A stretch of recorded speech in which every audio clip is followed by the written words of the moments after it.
이것도 있는 것 같아요. 형편이 어려운 취약계층을 돕느냐, 에너지 사정이 어려운 사람을 돕느냐, 이것도 좀 다른 얘기일 거 아니에요? 네, 맞습니다.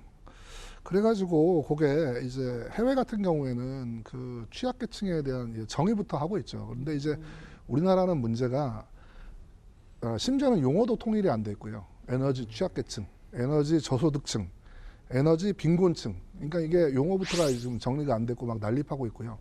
그 용어가 의미하는 바도 정의가 안 돼 있습니다. 근데 우리가 보통 복지를 이제 하고 그런 지원을 하게 되면은 어떤 정의부터 이제 확실해야 되잖아요. 그러니까 예를 들면은 이제 뭐 영국 같은 경우에는 소득 대비 10%의 수입을 에너지의 지출로 사용을 하는 자를 에너지 빈곤층이라고 한다. 이렇게 이제 정의가 되어 있고요.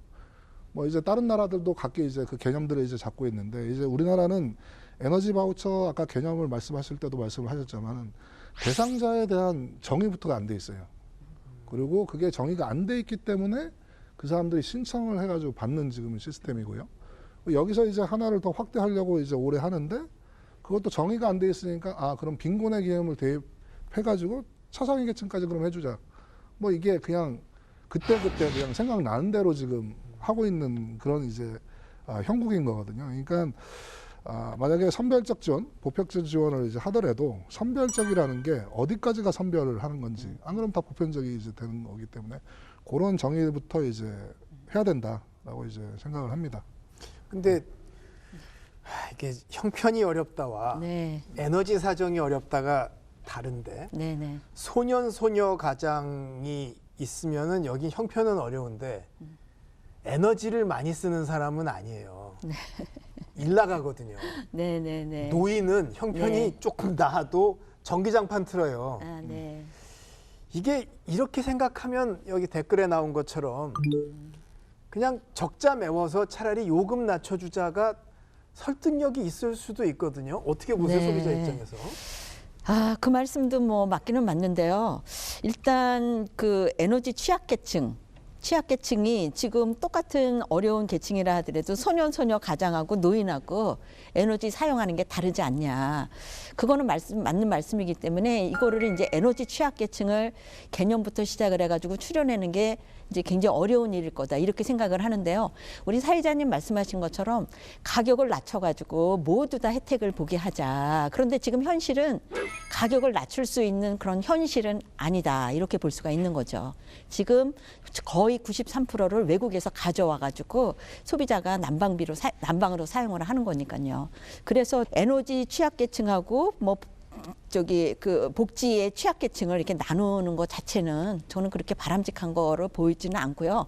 그다음에 이제 소비자들께도 제가 이제 부탁드리고 싶은 게 지금 현재는 에너지는 우리나라가 여기서 막 펑펑 나오고 미국의 셰일가스처럼 이게 나오는 게 아니고 전량을 들여다가 우리가 사용을 하는 거고 외국의 가격은 점점 올라가고 있기 때문에 이 에너지 소비 방식 개인 소비자의 그거에 대해서도 좀 고민할 필요가 됐다 이렇게 생각이 듭니다. 근데 다른 각도에서 보면 서민 돕는다고 가격 틀어막고 뭐 이러다 나중에 오르고 하면 이게 사실은 이 규제권 쥔 사람한테 권력이거든요. 네. 그러지 말고 가격은 시장에 맡겨두고 네. 어려운 사람을 돕자. 네.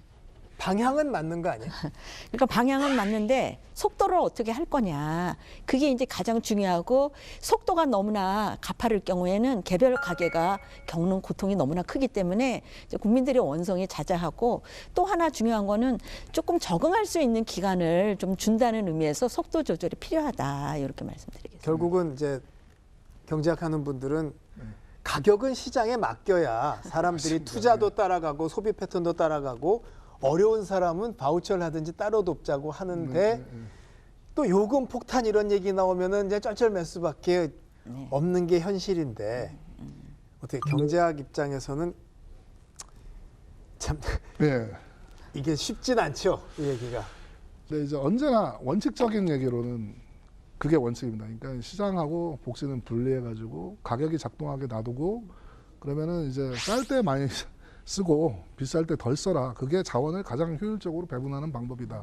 그러면은 가난한 사람들은 어떻게 하느냐. 그분들은 거기서 세금을 걷어가지고 뭐 소득을 보전을 해주든지 아니면 바우처를 주든지 이런 방법을 이제 쓰는 게 이제 제일이라고 이제 생각을 하는데, 우리나라 같은 경우에는 워낙 오랜 기간을 이렇게 해온 거죠. 근데 이제 특히나 문제는 이제 경제학 하시는 분들이 뭐 막 이게 요금을 정상화 시켜야 되고 막 이렇게 얘기를 하면은 이제 그쪽 방향으로 선회를 뭐 연료비 원동 아까 연동제도 그러니까 만들어진 거고요. 선회를 하고 가다가도 선거가 있으면은 다 무산이 되고요. 뭐 대선이 있으면은 다시 무산이 되고 총선이 있으면 다시 무산이 되고, 이거를 이제 계속 반복하다 보니까 이게 한꺼번에는 제가 볼 때는 안 될 것 같습니다. 차근차근히 한꺼번에 이제 다 그거는 안 될 것 같고, 조금씩 이제 가격이 작동하는 식으로 이제 조금씩 가야 되는데, 그게 이제 지금 같이 너무 막 비쌀 때 말고 조금 충격이 이제 완화되기 시작하면은 점점점 정상화를 좀 시켜가지고 요번 게 잘 이게 사람들도 인식을 시키고 그럴 필요가 있는 것 같습니다. 아니 근데 아까 이 교수님 말씀 들어보면 지원금 받는 게 이게 뭐 서류도 많고 하늘의 별 따기고 네네. 아주 힘든데, 우리가 지금 대선이 5년마다고 총선 4년마다의 중간에 매년 선거하거든요. 과연 자 지금부터 가격은 시장에 맡기고 어려운 분들 지원합니다. 그러니까 중산층들이나 다 감내하며 좋은 세상 올 때까지 참읍시다라고 할 훌륭한 혹은 간 큰 정부가 있습니까?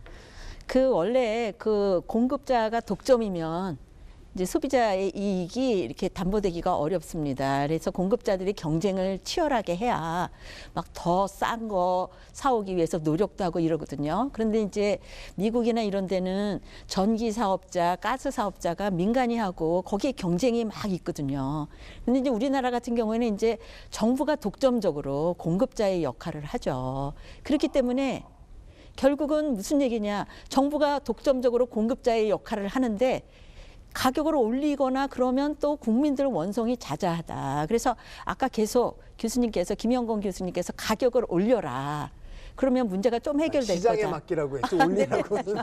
네, 시장에 맡겨라 이렇게 말씀을 하셨는데, 이게 이제 독점적 공급자이기 때문에 그렇게 하기 어려운, 특히 이제 선거 때나 이렇게 되면 정말 하기 어렵다 이렇게 볼 수가 있는 거죠. 한 걸음 더 가면 한전 분할 논서부터 이제 또 여러 전력 시장 개편론이 되는데, 네. 그건 더 어려운 거 아니에요? 예전부터 뭐 시도하다가 계속 무산됐고요. 그러니까 지금도 시작은 한 상태에서 지금 어정쩡히 지금 중단된 지금 상황인데, 물론 이제 지금은 이제 가격이 이제 이슈가 됐으니까 가격에 대한 지금 뭐 논의를 하고 있는 거고요. 아까 구조적인 시장 자체를 경쟁적으로 만들어야 된다라는 말씀도 뭐 너무나 지당하신 말씀이고, 앞으로 이 산업 자체가, 에너지 산업 자체가 가야 될 방향이기는 합니다.